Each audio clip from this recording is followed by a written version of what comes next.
We're joined now by the governor of the great state of Texas, Governor Greg Abbott. Welcome, sir. Chad, how you doing? Doing great. Hey, thank you very much for allowing us to use your press conference Have you room. been here before? I have not. This is the first time. The massive governor's press office room, you have it to yourself. I know. This is very nice. I appreciate it. So far, how do you think things are going in the Texas session? Not only what I'd say, but members of both the House and Senate, leaders of both the House and Senate, as well as members of the public say they have never seen a session go as well as this session has gone, and there's several reasons for it.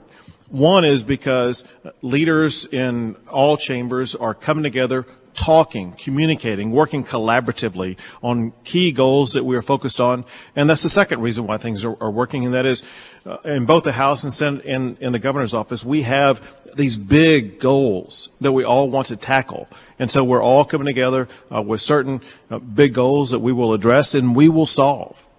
When it comes to property tax reform, I've asked all the lawmakers about property tax reform. You want 2.5%. That's what you want the trigger to be set at. How do you think that discussion is going right now? You know, I think the discussion about limiting the ability of local governments to increase your property taxes more than 2.5% a year without voter approval is really catching on for two reasons.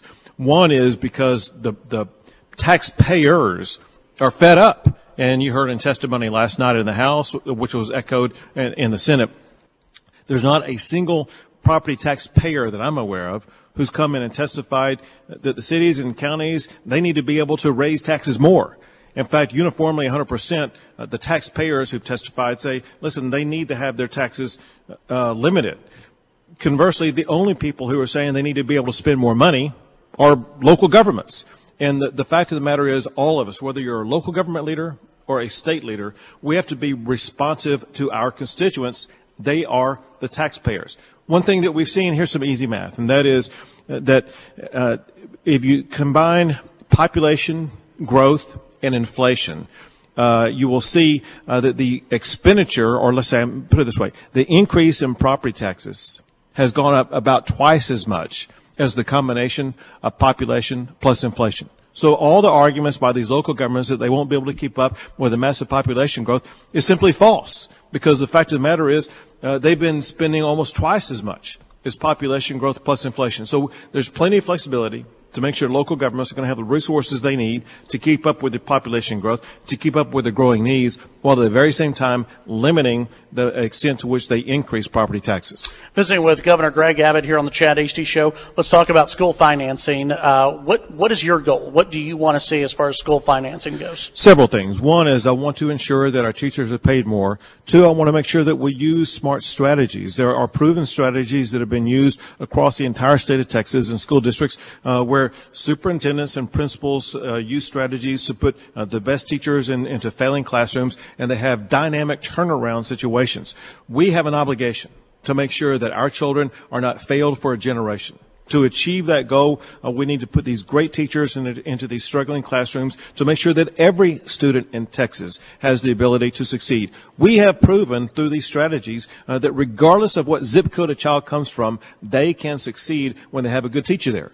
One way to get those good teachers there is to achieve my goal of putting teachers on the pathway to being able to earn a six-figure salary. We want to turn teaching into a genuine profession that's rewarding for those teachers who put in the time and effort and the skill and training to make sure they are elevating our students to a higher level. How do we make sure the districts are actually spending the money, though, on the good teachers? Well, you do that through the allocation strategies. And so there are metrics that are used, and there can be accountability for the school districts if they misappropriate or don't spend the money in a correct way. One way, and that's a little bit different, but one way that we're calling the school districts on the carpet is because through Robin Hood, money was allocated to a school district in South Texas that took that money and used it to build a swim center and a water slide. Things like that are inappropriate for school funding. You need to be investing your dollars and making sure that your students are achieving more, and that starts with paying our teachers more. One of the news items that broke this morning, Texas Senate is moving along the nomination of your Secretary of State to the full Senate. We just had the Lieutenant Governor on. He believes it's going to be party line vote. All the Texas Democrat senators have come out against your pick for Secretary of State.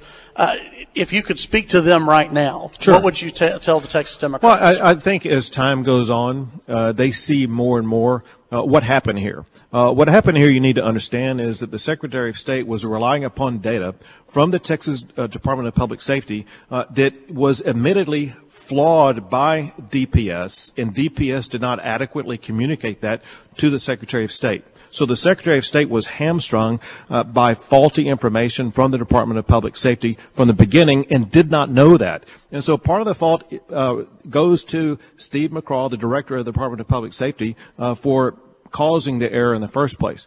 The second thing is the Secretary of State has been very clear. His goal is to make sure there's no voter suppression, but I think he's advancing something that we can all agree upon, and that is no one who is in the country illegally, who is illegally registered to vote, should be capable of voting. And so everyone hopefully can agree that we must eliminate anybody from the voter rolls who is here illegally. Do you think you're going to see some movement from the Texas Democrats? I wouldn't be surprised. We've had ongoing conversations with them, and we maintain good relationships with them. And so we'll see how things turn out. All right. Governor Greg Abbott, appreciate your time, and appreciate you letting us use your press conference room My today. pleasure. Welcome. All right. That's Governor Greg Abbott, the governor of the great state of Texas. He has the best job, I think.